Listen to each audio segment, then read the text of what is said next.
March 1943, North Atlantic Ocean, more than 1.000 miles off the coast of Ireland. The sea was black as oil. Winter waves slammed against the hull of the cargo ship SS Empire Star, making the entire deck tremble as if it were about to split apart.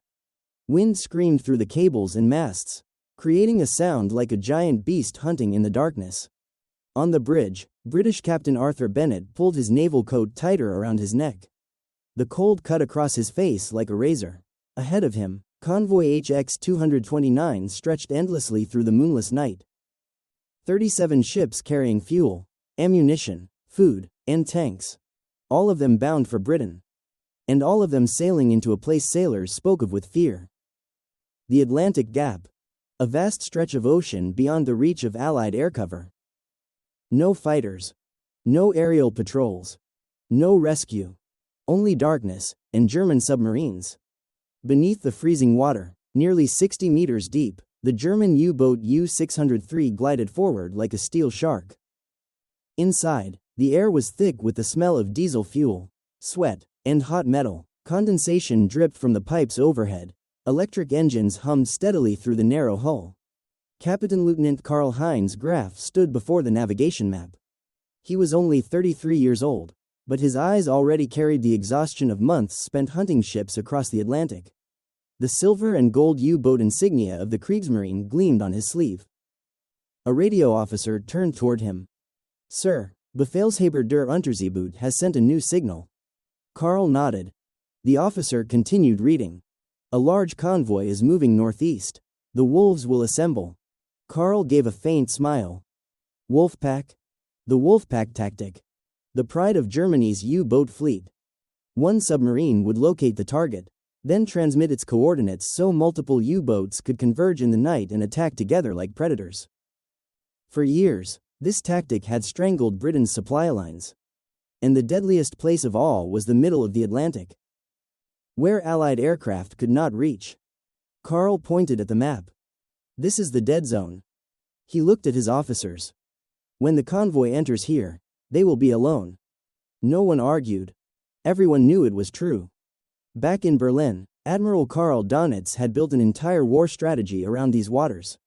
If the U-boats could sever the supply line between America and Britain, Britain would starve before the Allies could ever launch an invasion of Europe. And in the minds of many German officers at the time, the plan was working. The night grew darker. On the surface, HX-229 continued eastward in tense silence. The crews kept almost all lights off. Only a few dim red glows flickered inside the control rooms to avoid detection. A young sailor standing watch at the bow shivered from the cold. He strained his eyes into the darkness. Then, "Contact starboard side." The shout echoed across the ship. Less than 2 seconds later, the ocean erupted in light. A massive column of water exploded beside the cargo ship ahead. Torpedo. U-boat. Alarm sirens screamed across the convoy. Engines roared louder as panicked shouting filled the night. Several kilometers away, Karl stared through the periscope. He watched a tanker listing heavily to one side. Flames began rising from the middle of the ship. A German officer laughed loudly. "Direct hit." Karl did not smile. He simply continued watching. Distance? 1.800 meters. Load the second torpedo. German sailors moved with incredible speed inside the cramped torpedo compartment. Sweat rolled down their foreheads despite the near-freezing temperature outside. A metallic clank echoed as another torpedo slid into the launch tube. Karl adjusted the angle of the periscope. In the darkness, he saw more flashes appearing across the sea. Not just one submarine. The entire Wolfpack had arrived. U-91. U-435. U-632. Each one charging toward the convoy like bloodthirsty predators. This was what terrified Allied sailors most. Not a single attack, but attacks from every direction at once. Torpedoes coming out of invisible darkness. A Canadian cargo ship exploded at the stern. An ammunition ship burst into flames, turning the sea into an orange-red hell. Survivors fell into water colder than -2 degrees Celsius. Most would die within minutes. Aboard the Empire Star, Captain Bennett listened to desperate radio calls. "We're sinking, please help." Then the signal vanished. He gripped the railing tightly. He knew the worst part was not the attack itself. It was the fact that there was nothing above the sky to stop it. No aircraft. No light. No hope. Only the endless black Atlantic. Meanwhile, hundreds of kilometers away at the German naval base in Lorient, France, Kriegsmarine officers monitored the latest wireless reports.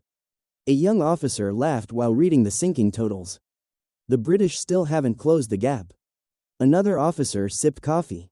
As long as their aircraft can't fly farther, the Atlantic still belongs to us. No one in that room knew that across the ocean, the Americans were preparing to deploy something that would change the entire war beneath the sea. A massive aircraft called the B-24 Liberator. March 1943, Langley Field Air Base, Virginia, United States. Cold rain hammered the runway. Under dim yellow lights and drifting night fog, a gigantic aircraft sat silently like an aluminum monster awakening from sleep. The B-24 Liberator. Its wingspan was so enormous that many pilots called it the Bat of the Atlantic. Its massive Pratt & Whitney engines glistened with rainwater. The aircraft's body shimmered beneath maintenance lights while American technicians in heavy jackets inspected every machine gun mount, every auxiliary fuel tank, and the newly installed anti-submarine radar system. U.S. Air Force Major Robert Kane stood beneath the wing, staring up at it. He had crossed the Atlantic many times, and he knew exactly what terrified the U.S. Navy most. Not the U-boats near Europe, but the gap in the middle of the ocean. A place where no aircraft had enough range to protect the convoys. For months, reports of losses had flooded Washington and London. Cargo ships sunk. Sailors frozen to death. Fuel and ammunition disappearing beneath the sea. And the worst part, no one could do anything when U-boats attacked inside the dead zone. Until now. An engineer stepped beside Kane. "Major, we installed the additional fuel tanks." Kane nodded. "Range? Nearly 2.300 miles. The engineer smiled proudly. "Enough to fly into the middle of the Atlantic and come back." Kane remained silent for several seconds. He stared at the map hanging inside the hangar. A massive empty space stretched between Newfoundland and Ireland. The deadly gap. He circled the area with a pencil. Not anymore. Meanwhile, in the middle of the North Atlantic, convoy HX-229 was still fleeing from the German Wolfpack. The sea was covered with oil slicks and burning wooden debris. Smoke from torpedoed ships still rose into the strong wind. Aboard U-603, Karl-Heinz Graf watched through the periscope. He spotted another cargo ship falling behind the convoy formation. The perfect prey. Karl spoke calmly. "Prepare to fire." Inside the control room, German sailors worked with cold precision. No unnecessary conversation. No sign of sympathy. After months in the Atlantic, sinking cargo ships had become routine work. Karl pressed his eye against the periscope. In the darkness, the British ship appeared like a massive shadow. He could even see sailors running across the deck. Fire. Compressed air hissed violently. The torpedo shot from the tube. For the next few seconds, no one moved. Then, a massive flash erupted across the night sea. The cargo ship was torn apart in the middle. Metal and wood blasted into the air. A German sailor burst into laughter. Treffer. Direct hit. Cheers filled the submarine. But Karl remained silent. He kept staring through the periscope. And then, he noticed something. A sound. Very distant. Very faint. But unusual. He turned his head. Stopped the electric engines.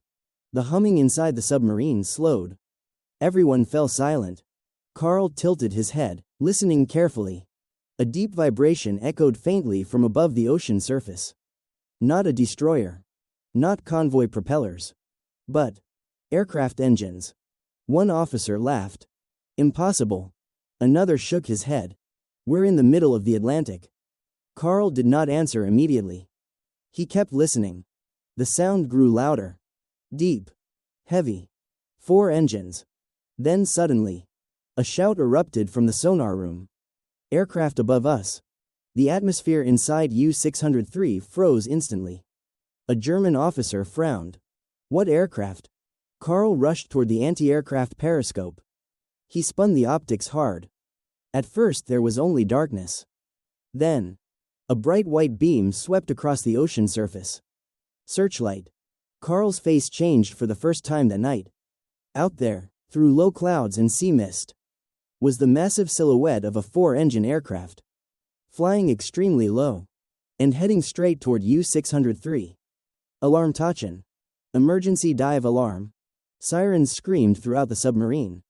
Sailors rushed to their stations. Pressure valves burst open. Karl kept staring through the scope. He could not believe his eyes. Allied aircraft. In the middle of the Atlantic? That was impossible. For years, this place had been safe for U-boats. Allied air forces could not fly this far. It was the rule. The absolute truth of the war. But now, a B-24 Liberator was descending from the darkness like a new predator of the ocean. Its massive engines thundered above the waves. The Lee Light searchlight ignited like a sun in the night. The entire sea around U-603 exploded into brightness. A German sailor screamed in panic. Depth charges. Karl gripped the edge of the periscope tightly. And for the first time since the war began, he felt fear.